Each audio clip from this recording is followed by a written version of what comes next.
Welcome back to DK commentary. நான் உங்கள் தனஸ்குமார். இன்னைக்கு நம்ம என்ன பார்க்க போறோம்னா, தமிழ் சினிமாவில் பயங்கரமான டேரக்டராக இருந்து இப்போ படத்தில் செமையாக நடிச்சிட்டு இருக்கிற ஒரு 10 டேரக்டரை பற்றி இந்த வீடியோவில் பார்க்கலாம். அதுக்கு முன்னாடி என்னோட சேனலை சப்ஸ்கிரைப் பண்ணாமல் இருந்தீங்கன்னா சப்ஸ்கிரைப் பண்ணிடுங்க. என்னோட இன்ஸ்டா ஐடியை ஃபாலோ பண்ணாமல் இருந்தீங்கன்னா ஃபாலோ பண்ணிக்கோங்க. டிஸ்கிரிப்ஷனில் லிங்க் தந்திருக்கேன். வாங்க வீடியோக்குள்ள போகலாம்.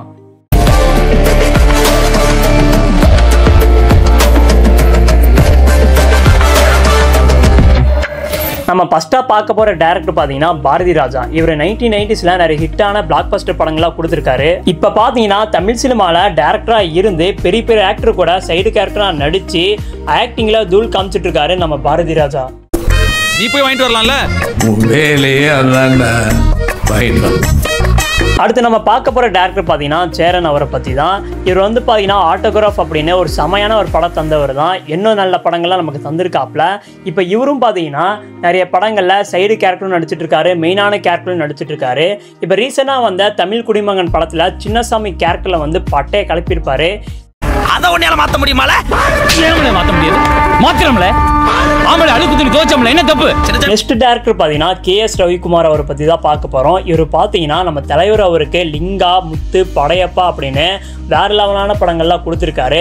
அதுக்கப்புறமா நம்ம உலகநாயகன் கமல்ஹாசன் அவருக்கு தெனாலி, அவ்வை சண்முகி, தசாவதாரம், பஞ்சதந்திரம் அப்படின்னு காமெடியான படங்கள், சூப்பர் ஹிட்டான படங்கள்லாம் கொடுத்துருக்காரு. நம்ம KS ரவிக்குமார் அவர் பார்த்தீங்கன்னா ஒரு நல்ல டேரக்டர் மட்டும் இல்லை, ஒரு நல்ல நடிகர்னு கண்டிப்பாக சொல்லலாம். ஏன்னா நம்ம தனுஷ் அவர் கூட சேர்ந்து தங்கமங்கன் படத்தில் நடிச்சிருக்காரு. இன்னும் பெரிய பெரிய படத்துலலாம் பார்த்தீங்கன்னா சில கேமியெல்லாம் கொடுத்துருக்காரு நம்ம KS ரவிக்குமார் அவர்.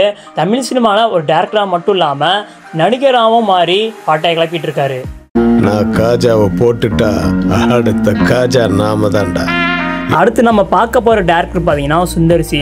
கமல்ஹாசன், மாதவன் இவங்க 2 பேரை வச்சு அன்பேசுவோம் அப்படின்னு ஒரு பயங்கரமான படம் எடுத்திருப்பாரு. இன்னும் தமிழ் சினிமாவில் நிறைய காமெடி படங்கள், பேய் படங்கள்லாம் எடுத்துட்டு இருக்காரு. கலகலப்பு, அரண்மனை படம்லாம் பார்த்துருப்பீங்க. அதெல்லாம் இவர் எடுத்த படம் தான். மற்ற டேரக்டரோட படத்தில் ஹீரோவாகவும் நடிச்சிருக்காரு. இவர் எடுக்கிற படத்தில் சில படத்தில் நடிச்சிருக்காரு. தமிழ் சினிமாவில் ஒரு நல்ல டேரக்டராகவும் இருக்காரு, ஒரு நல்ல நடிகராகவும் இருந்து கெத்து காமிச்சிட்டு இருக்காரு. ஒரு வயசுக்கு மேல வயசு பண்ண லவ் பண்றது நாய் துரத்தும் போது ஜட்டி ஆகுற மாதிரி. நெக்ஸ்ட் நம்ம டேரக்டர் சமுத்திரக்கனி அவரை பற்றி தான் நம்ம பார்க்க போகிறோம். இவர் பார்த்தீங்கன்னா அப்பா, நாடோடிகள் அப்படின்னு பயங்கரமான சூப்பரான படம் எடுத்தவர் தான் இவர். தமிழ் சினிமாவில் ஆக்ஷன் படம், லவ் படம், ஃபேமிலி மூவிலாம் நிறையவே எடுத்திருக்காப்புல. இப்போ தல அஜித் அவரோட படத்தில், தனுஷ் அவரோட படத்தில், இன்னும் நிறைய படத்துலலாம் மெயின் வில்லனாக நடிச்சு, சைடு கேரக்டர்லாம் நடிச்சு ஒரு நல்ல நடிகராக தமிழ் சினிமாவில் இருக்காரு. செந்தில ஜெயிலுள்ள வச்சே போடணும்னா நம்மளால ஒருத்தன் பிளாக் உள்ள இறங்கணும்டா. அடுத்து நம்ம பார்க்க போற டேரக்டர் பார்த்தீங்கன்னா பார்த்திபன். இவர் எடுத்த பழைய படம் எல்லாமே ரொம்ப ஃபீலிங்ஸாக சூப்பராக இருக்கும். இப்போ இவர் எடுக்கிற படமும் டிஃப்ரெண்டான கான்செப்ட்ல நமக்கு பிடிக்கிற மாதிரி தான் எடுக்கிறாப்புல. அந்த அளவுக்கு டேரக்ஷன்ல மாஸ் காட்டிட்டு இருக்காரு. டேரக்ஷன்ல மட்டும் இல்லாமல் ஆக்டிங்லையும் வெறித்தனமாக நடிச்சிட்டு இருக்காரு எல்லா படத்துலையும்.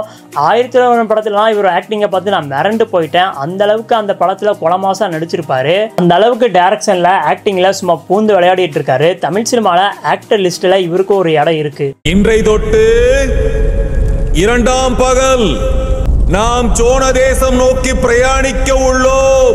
அடுத்து நம்ம பார்க்க போற டேரக்டர் பார்த்தீங்கன்னா செல்வராங்கன் அவரை பற்றி தான் பார்க்க போகிறோம். இவரோட படம் பார்த்தீங்கன்னாலே 2-3 வாட்டி பார்த்தா தான் புரியும். இவரோட படமே டிஃப்ரெண்ட்டான ஒரு கான்செப்டில் தான் இருக்கும். இவரோட படத்தில் ரொம்ப முக்கியம் என்னன்னா கலர் டோனு.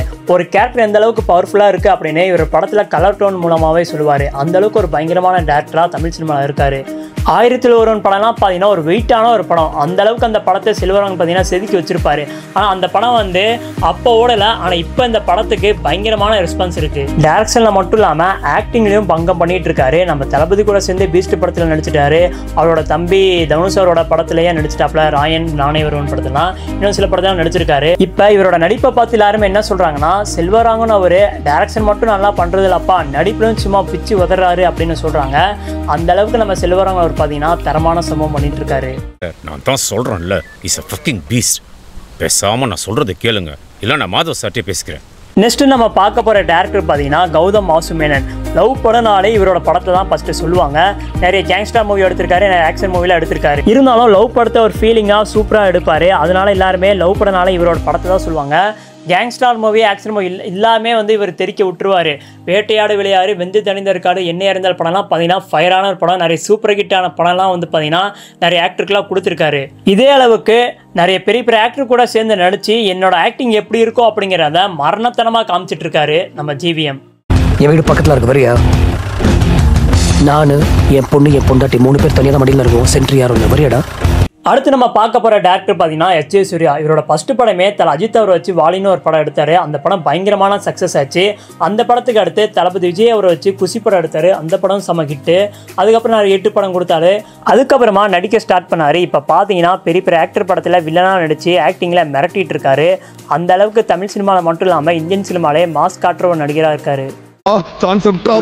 என் பையன் வேற போன் பண்ணிட்டா அவன் கிடக்குறான்டா மயிராண்டி.